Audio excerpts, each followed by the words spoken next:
What's up, y'all? Before we jump into this video, I'm just going to give you a quick update. What's cracking in my life? Spent this last weekend ended up to Idlewild, California for a film festival. Women Under the Influence, also known as Woody, W-U-T-I. That sound was my camera retracting its lens. I only need audio for this. So, yeah, I went to this film festival because a music video I produced was invited to screen there. My friends Scarlett and Cameron directed this thing, and yeah, I just kind of helped organize things in the beginning, and sort of pitched an idea of like the style that the video should be in. Kind of helped put some of the initial things together, and then they took it from there, and they directed a really awesome music video. Cameron chopped it up. It did all the sort of post stuff, and yeah, so screened up there. Went to some cool panels, listened to some women talk. If you know the artist Karen O, she was giving a talk there about composing music for film. That was a lot of fun, being able to kind of like hop around this little village, or not village, I mean it's like a little town, you know, it's real kind of like mountain towny, like just exactly what you're imagining. All these winding roads in the midst of all these trees, little cafes and all that kind of stuff, and everybody there, or not everybody there, but a lot of the people there were there for the festival. So an otherwise like quiet community was kind of cracking off, and you know, every time we went into a place, you hear people talking about movies and stuff. So that was cool. Got to hang out with my friends, and yeah, that's what I did this last weekend. Thought that'd be kind of a fun thing to share. But I'm already at work on some new projects, and finally started submitting my last film to more festivals. So cross your fingers that we start getting those acceptance letters, and people are fighting over the premiere status, and you know, all that other sort of ideal, dreamy type of stuff. Anyways, hello. Alright, got the results in. Gonna find out which one of these filmmakers is who we're gonna be reading the interview from. So, tallied up the results, and well, let's just go one by one here. Lily Carla voted for Lars von Trier. So I want to give her extra points for being Danish and being a psychoanalyst, but we gotta play it fair. So Lily got one for Lars von Trier. Next is Brent and Amanda Turner, and from kind of some detective work, it's actually Amanda Turner using this account. She votes for John Woo. So Amanda, John Woo, one for Lars von Trier, one for John Woo. And next we have Joshua Cordova, who wants to have some Wong Kar-wai time. And let's see, I think yeah, it's honestly the only Wong Kar-wai vote. Very surprised because he's kind of my boy. But anyhow, so that's one for Wong Kar-wai now as well. Next is Benji Boy HD, who votes for John Woo. John 1, John 2, John Woo, John 2. So 2 for John 2, John Woo. Okay, really actually fucked that up. Okay. And then the last vote in from Zay. I don't know if I'm pronouncing that right. Perhaps you can put in a sort of one of those pronunciation keys for me. Say F has a list, and I guess I'm just gonna have to go in a sort of descending order from the directors that he lists off. They are Lars von Trier, Bernardo Bertolucci, Coen Brothers, David Lynch, and Godard. So, it honestly comes down to Lars von Trier and John Woo. Now, I think the way I want to do this is go with conviction. So, the people that voted for John Woo, you know, they were just flat out, that's all they want. Just John Woo. So, I'm going to say that John Woo gets the win. So, we'll get to it.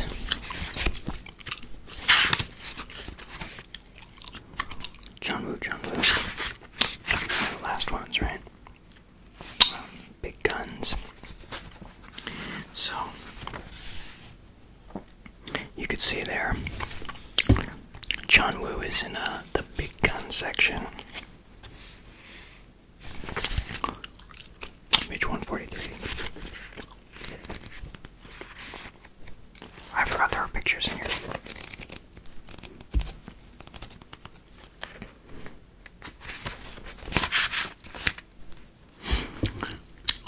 John Woo,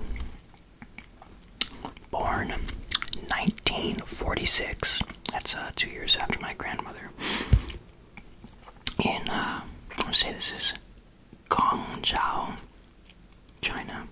Guangzhou. I'm not sure how you pronounce that. So, after a decade of dominating Hong Kong's box office with his action films, John Woo gained international recognition in 1989 with The Killer, a film in which he raised the action genre to an operatic level. It's true. Shit's like opera, for real. Like every successful foreign filmmaker, he was lured to Hollywood, and like many, he quickly realized that the grass was not greener there. His first film for the studio's Hard Target was apparently a less than enjoyable experience. And this is in quotes, "Too many meetings, too much politics," he says. The result was quite disappointing too. But rather than go back to where he was revered, John Woo stayed in the United States and persisted. On his next film, Broken Arrow, he managed to get a little more control.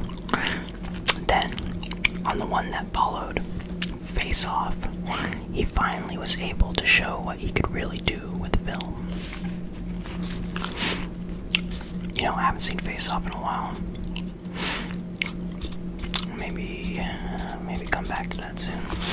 Today, there is no question that John Woo is the greatest action film director around. But he's much more than that.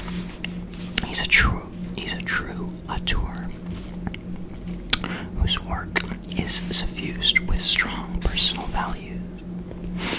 The reason his films have had such an impact on audiences is that beyond their visual perfection and their technical innovation, they possess something most blockbusters usually lack: a soul. That's why it's not really so surprising that when you finally meet the man who has directed such notoriously violent films, he turns out to be a shy, self-effacing person who tells you with a wry smile that all he ever wanted was to write poetry.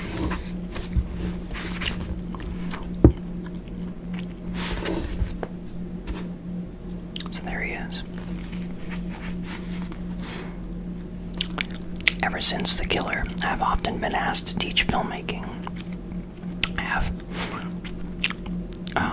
Okay, so I'm just gonna go ahead and assume this is all I'm talking about. Okay. Ever since The Killer, I have often been asked to teach filmmaking. I have had offers in Hong Kong, of course, but also in Taiwan, in Berlin, and in America. But I always turn them down, not because I don't believe film can be taught, because I don't think I would be a good teacher. I am far too shy to do a lecture in front of a whole classroom. What I would do, however, whenever I travel to promote my films, is to try to meet one or two students privately and have a talk with them. If they've already made films, we discuss technical things. Otherwise, we talk about movies, my 3 personal favorites being Jules and Jim, Psycho, and 8½. I encourage them to go and see as many films as possible because that's the way I learned.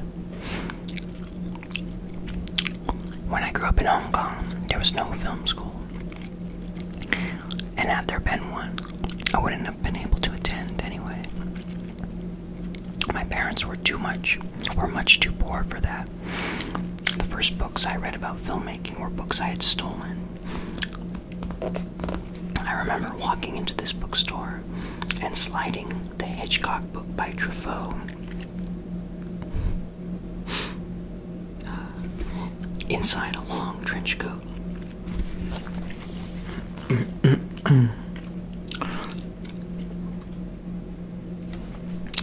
Sorry. I'm not too proud of it, but well, that's how I learned film theory. I also stuck my way into movie theaters, and I went to see a lot of films. I have to say, Hong Kong was a great place for a moviegoer to be. Wait, I have to say Hong Kong was a great place for a moviegoer to be in those days. Because of the geographic location, we were equally influenced by the European, Japanese, and American cinema. We approached the French New Wave on the same level as Hollywood B movies. To us, they were all equal. We didn't feel like we had to choose one over the other. I made no distinction between a Jacques Demy film or Sam Peckinpah film. And that probably makes my films so different today. There's the influence of both. Anyway, I quickly became crazy about films. With a group of young people, I decided to make a short 16mm movie. To this day, it probably remains the most experimental film I've ever made. It was a love story. A man loves a woman so much that he ties her up, she dies, and eventually she turns into a butterfly and flies away. It was meant as a reflection on beauty, love, and freedom, and the result was pretty bad, to tell the truth. But it helped me get my first job in the industry. Nice.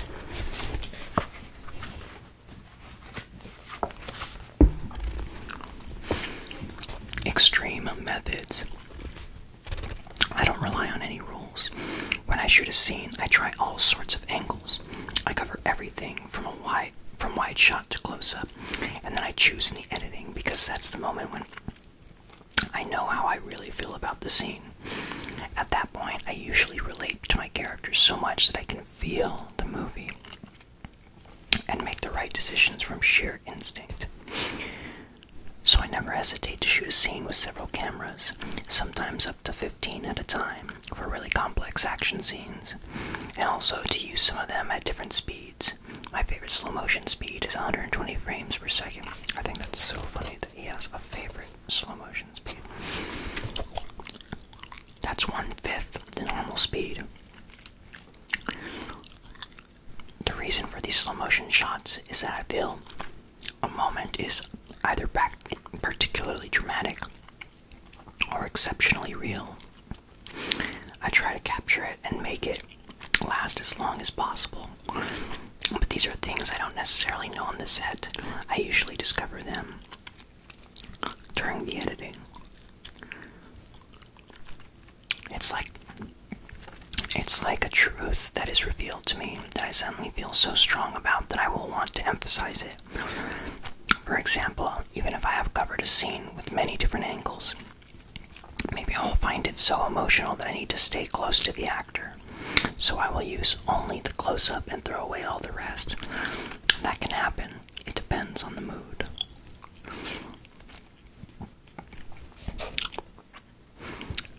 In any case, I tend to rely only two kinds of lenses to compose my frames: very wide angle and extreme telephoto. I use the wide angle because when I want to see something, I want to see it completely and with the most detail possible.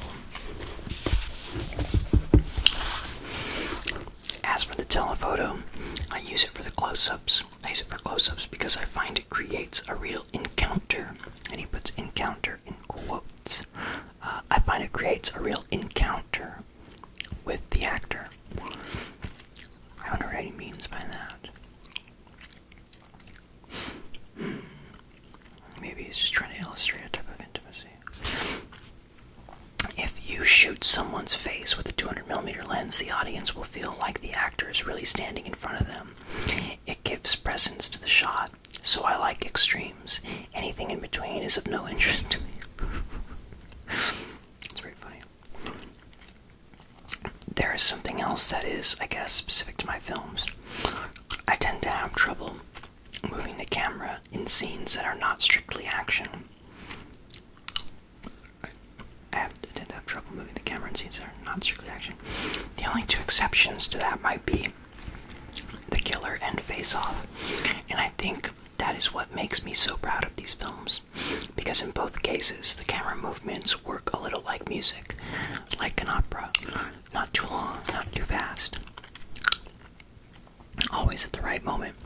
There are great camera moves in Hard Boiled, but only in action sequences. Whereas in Face Off and The Killer, it didn't matter whether it was a dramatic scene or action. All the camera moves seemed in the same tone and at the same speed.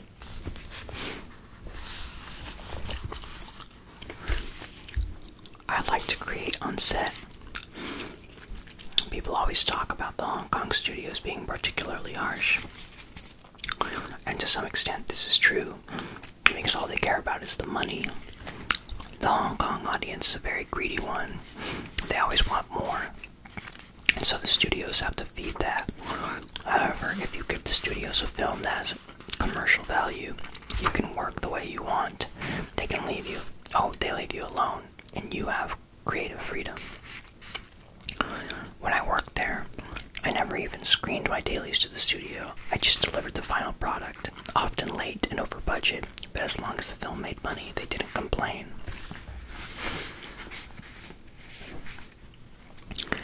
In Hollywood, it's a different story. What surprised me the most was when I started working there, was how many people were involved in the creative process. Too many people with too many ideas, too many meetings, too much politics, too little risk-taking. It takes an enormous amount of energy to still want to shoot after that. And the problem is that I rely heavily on instinct. I like to create on the set. I never did a shot list. I never storyboarded a scene. Well, I do it now to a certain extent to reassure the studios, but I never use it really, because how can I explain?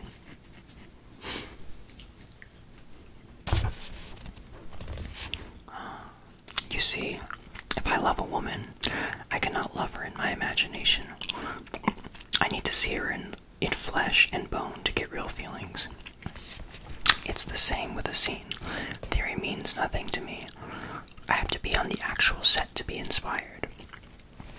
So, usually, the first thing I like to see is how the actors move, how they deal with the scene, and I combine that with my own ideas.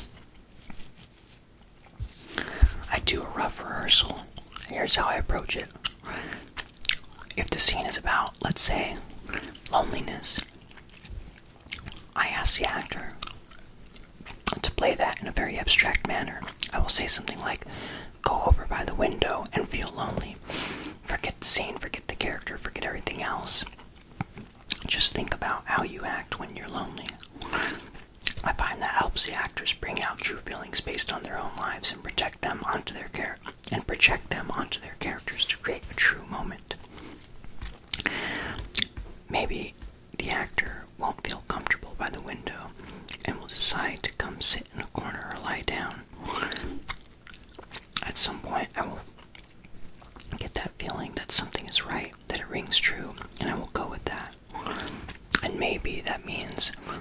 change the scene completely.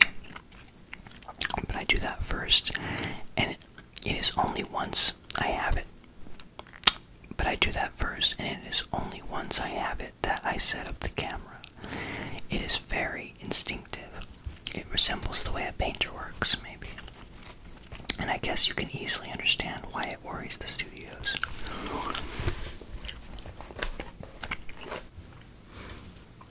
Just wanted to pop another.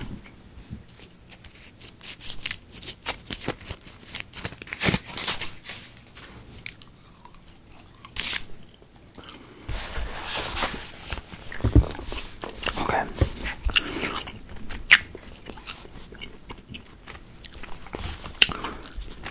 I think if you want to work with actors, first of all,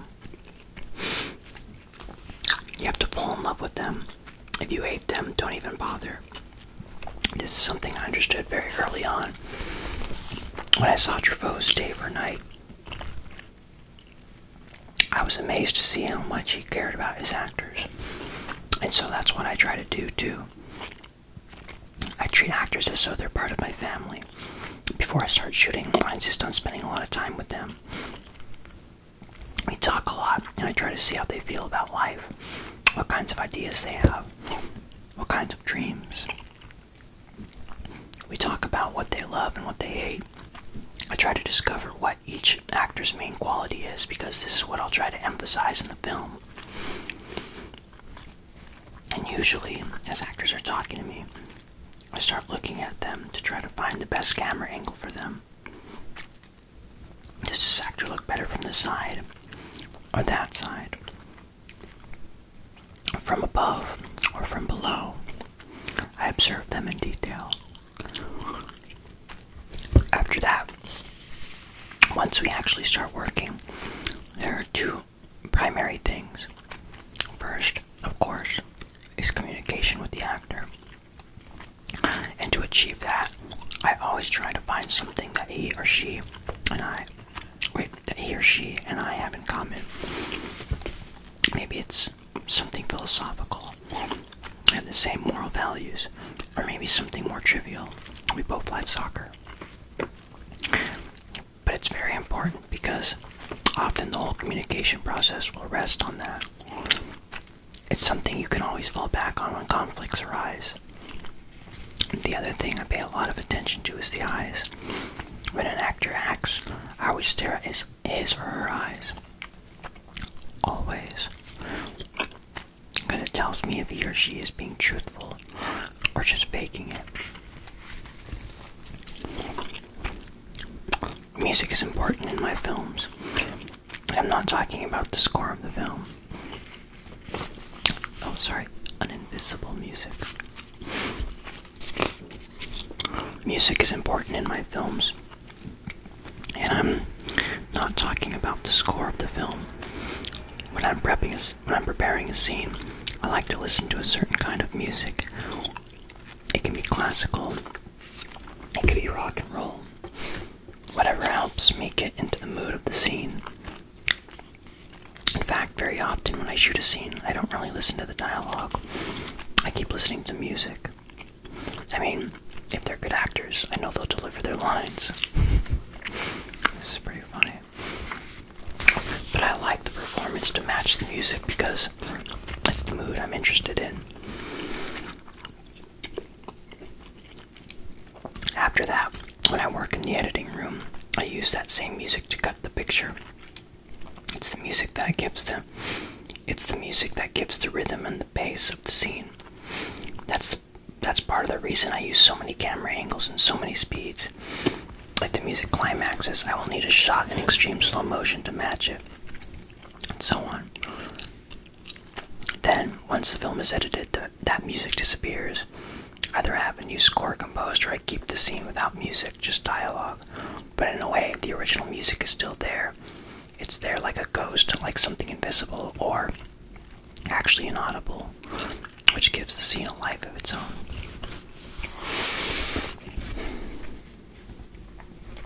I make films for myself.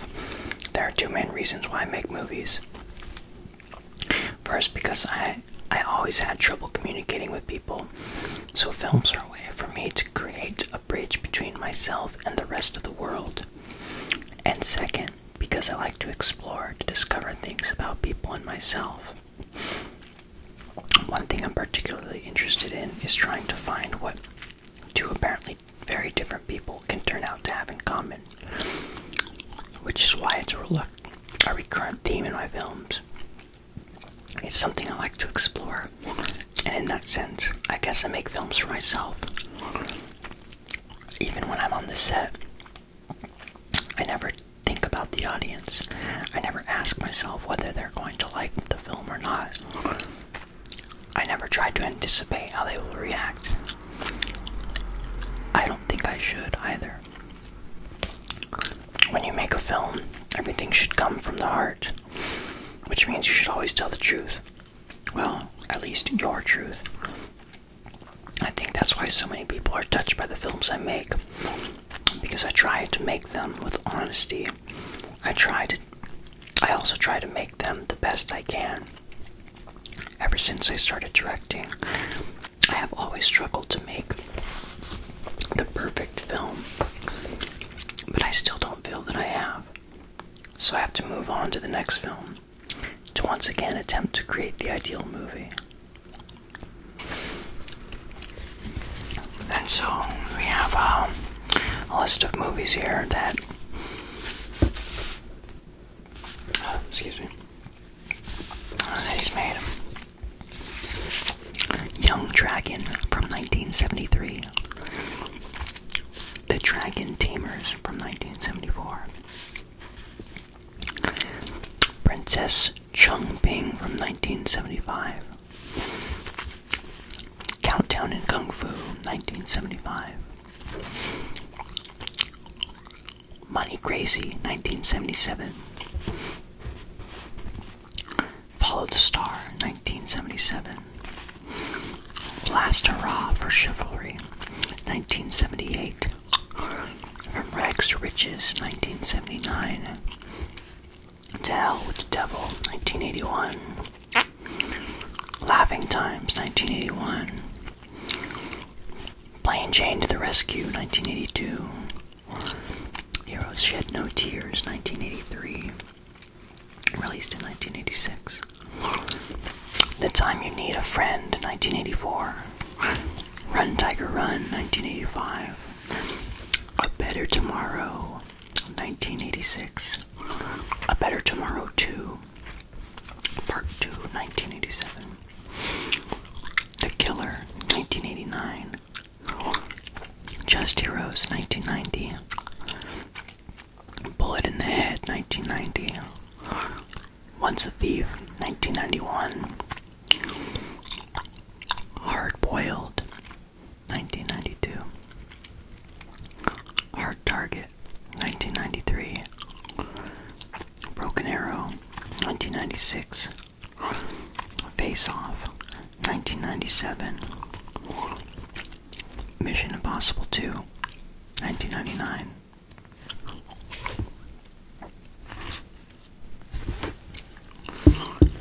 So there he is, John Woo. These movies are crazy. To be honest, I haven't seen too many of them. Maybe a total of like 5 or 6 of his films. And,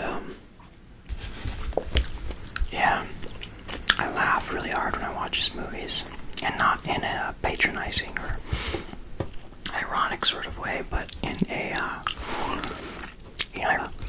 his characters, he always paints them as like these, super cool dudes with a really good sense of humor. So his characters are pretty funny too. Anyhow,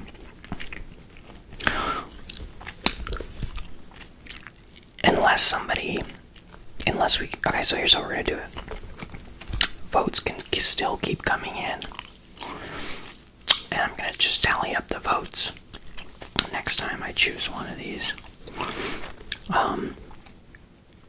So if you're watching and haven't voted yet, pick one of these. Woody Allen, Pedro Almodovar, Bernardo Bertolucci, Tim Burton, John Borman, Joel and Ethan Cohen, David Cronenberg, Jean-Luc Godard, Jean-Pierre Jeunet, Takeshi Kitano, Amir Kusturica, David Lynch, Sidney Pollack, Claude Sauté, Martin Scorsese, Oliver Stone, Lars von Trier, Wim Wenders, and Wong Kar-wai. We just read the John Woo interview, so if you want to hear another interview from one of these people, pick one, put it in the comments, and catch you next time.